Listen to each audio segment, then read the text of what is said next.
भगवत गीता पढ़ने से हमें क्या मिलता है। तो दोस्तों, एक कहानी के माध्यम से हम समझते हैं। उससे पहले हमारे चैनल को सब्सक्राइब ज़रूर कर देना। आप सब्सक्राइब नहीं करते हैं। एक बार गांव में एक बूढ़ा अपने पोते के साथ रहता था। बूढ़ा रोज़ सुबह जल्दी उठकर गीता भागवत पढ़ता था, मेज़ पर बैठ जाता था। उनका पोता दादाजी की प्रशंसा करता था और अपने दादाजी जैसा बनना चाहता था। इसलिए पोता दादाजी की तरह सब कुछ करने की कोशिश करता रहता था। एक दिन पोता अपने दादाजी के पास गया और कहा, दादाजी, मैं आपकी तरह रोज़ मेज़ पर बैठकर भगवत गीता पढ़ता हूँ, लेकिन मैं इसे ज़्यादातर समझ नहीं पाता हूँ, और जो कुछ भी मैं समझ पाता हूँ, किताबें बंद करने के साथ साथ मैं उसे भूल जाता हूँ।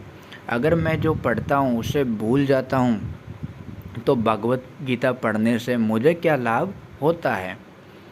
तब दादाजी ने एक कोयले की टोकरी पकड़े हुए थे। वो पोते की तरफ कर देखा और उसे कोयले की टोकरी देते हुए कहा, नदी पर जाओ और मेरे लिए एक टोकरी पानी लेकर आओ। दादाजी ने जैसा कहा, लड़के ने वैसा ही किया, लेकिन जैसे ही वह घर पहुंचता, टोकरी का सारा पानी निकल जाता।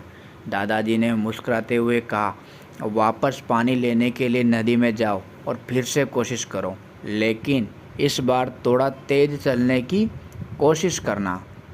लड़का मान गया और इस बार नदी से पानी लेकर जल्दी घर पहुंचने के लिए तेज भागा, लेकिन इस बार भी घर आने के बाद दादाजी ने देखा तो टोकरी खाली थी।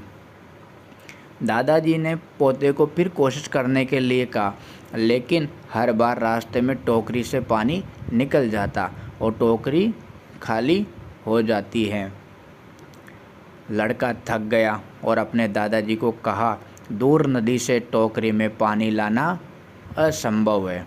मैं आपके लिए पानी से भरी बाल्टी ले सकता हूँ।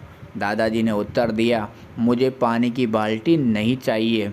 मैं चाहता हूँ कि तुम उस कोयले की टोकरी से ही हमारे लिए नदी से पानी लेकर आओ और कोशिश करो।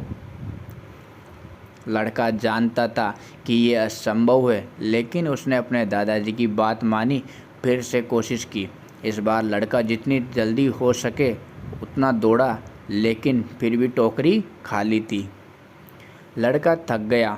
उसने अपने दादाजी को कहा, दादाजी, इस टोकरी से नदी में से पानी लाना हमारे लिए असंभव है। दादाजी ने उत्तर दिया, तुमको लगता है कि यह संभव है, लेकिन ज़रा टोकरी को देखो। लड़के ने टोकरी की ओर देखा कि टोकरी बहुत साफ सुथरी दिख रही है। उसने देखा कि टोकरी से कोयले के सारे दाग हट गए हैं। अब कोयले की टोकरी अंदर और बाहर से साफ हो गई थी।